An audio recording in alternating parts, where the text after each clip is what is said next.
بسم اللہ الرحمن الرحیم. السلام علیکم. Welcome to my channel viewers.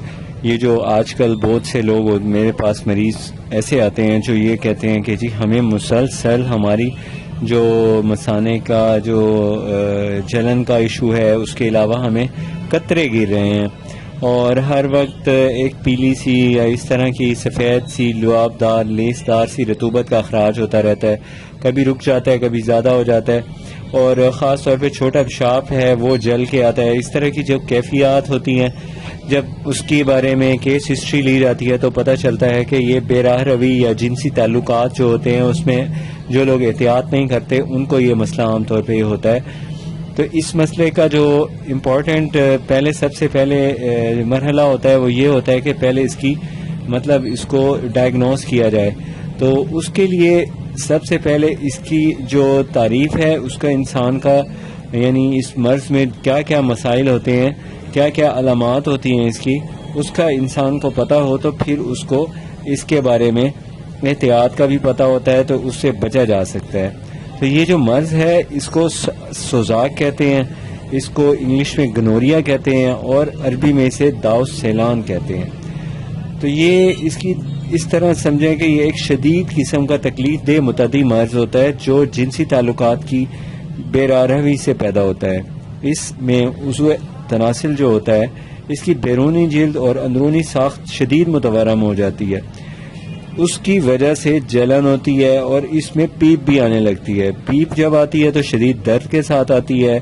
بعض دفعہ درد نہیں ہوتا لیکن پیلی پیلی رطوبت جو خارج ہوتی ہے وہی پیپ ہوتی ہے. اس کی ریزنز بہت سی ہیں.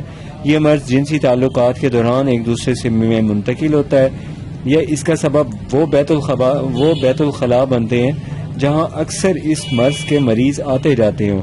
جیسے یہ جو عیاشی کے اڈے ہوتے ہیں اس کے واش رومز میں جب وہ اپنی یعنی طہارت وغیرہ پاکیزگی حاصل کرتے ہیں تو اس وقت وہ جراثیم اپنے وہیں چھوڑ جاتے ہیں. اور اس کا باعث خود بینی جراثیم بھی ہوتے ہیں جس کا نام ہے گونوکوکسائی.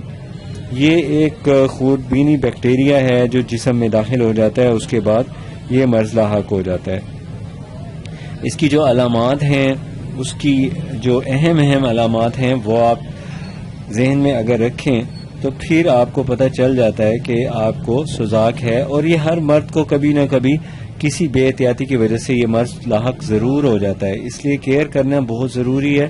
یہ ویڈیو آپ امپورٹنٹ اس لیے ہے کہ آپ کے لیے کہ اس کو آپ معلومات امپروو کرنے کے لیے اور اپنی صحت کو بحال رکھنے کے لیے آخر تک دیکھیں. تو یہ عام طور پہ یہ جو جنسی تعلقات ہوتے ہیں اس تعلقات کے بعد عام طور پہ 7ویں دن پیشاب کی نالی جو ہوتی ہے وہ متورم ہو جاتی ہے اور پیشاب کی نالی میں خراش اور جلن بھی ہوتی ہے. پیشاب کرتے وقت شدید جلن کا احساس ہوتا ہے جبکہ پیپ کے ساتھ درد بھی ہوتا ہے.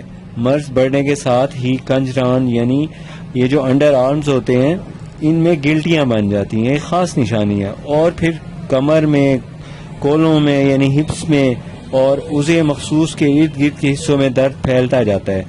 خاص طور پہ ذکاوت حس بڑھ جاتی ہے, جلدی فارغ ہونا, جلدی چھوٹ جانا. یہ اس کی امپورٹنٹ ریزن یہی ہوتی ہے کہ عام طور پہ اس کی وجہ سوزاک ہی ہوا کرتی ہے اور بعض اوقات میں پیشاب رک کر آنے لگتا ہے یا خون آلود شکل میں درد کے ساتھ خارج ہوتا ہے. اور یہ جو مرض جب لاحق ہوتا ہے تو اکثر بیشتر جنسی امراض ایک دم حملہ ور ہو جاتے ہیں.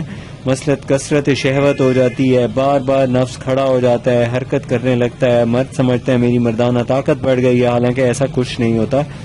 اور صورت انزال ہوتا ہے, جیسے ہی وہ بیوی یا اپنی پارٹنر کے ساتھ ہم بستری کرنے لگتا ہے اسی وقت انزال ہو جاتا ہے, ہاضمہ خراب ہو جاتا ہے اور مردانہ بانجھ پن کا شکار ہو جاتا ہے. اس کے سپرم کاؤنٹس ختم ہو جاتے ہیں اور جریان, کثرت احتلام وغیرہ کی تکلیف بھی ساتھ لاحق ہو جاتی ہے.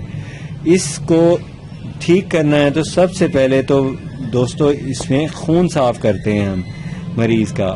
دیسی طریقہ علاج یہی ہے. ایلوپیتھک میں بھی ڈرگز کا استعمال کراتے ہیں, جیسے کہ اینٹی بایوٹکس کا استعمال کراتے ہیں, کورسز ہیں.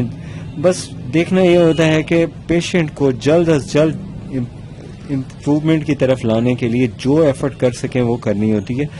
تو اس میں احتیاط یہی کرنی ہوتی ہے کہ اندرونی جو زخم ہو گیا ہے پیشاب کی نالی کے اندر جہاں پیپ پڑ چکی ہے وہ ٹھیک کرنی ہے کسی طرح.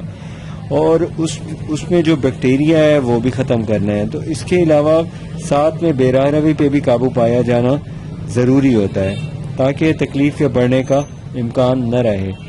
اس میں جو خاص طور پہ خون صاف کرنے کے لیے ہم ادویات استعمال کرتے ہیں وہ معجون اشبا استعمال کرانی ہوتی ہے. اس کے علاوہ اطریف المنڈی کا استعمال کرایا جاتا ہے. لیکن یہ ہے کہ مکمل نسخہ نوعیت کے مطابق ہی اسی وقت حکیم صاحب آپ کو بتا سکتے ہیں جب آپ ان سے کانٹیکٹ کریں. تو آپ ہم سے رابطہ کریں گے اس مرض کے حوالے سے تو آپ کو مزید ڈیٹیلز آپ سے شیئر کر دی جائیں گے. مجھے نیکسٹ ویڈیو تک اجازت دیجیے. اگر آپ نے ابھی تک ہمارا چینل سبسکرائب نہیں کیا تو پلیز سبسکرائب کر لیں. اللہ حافظ.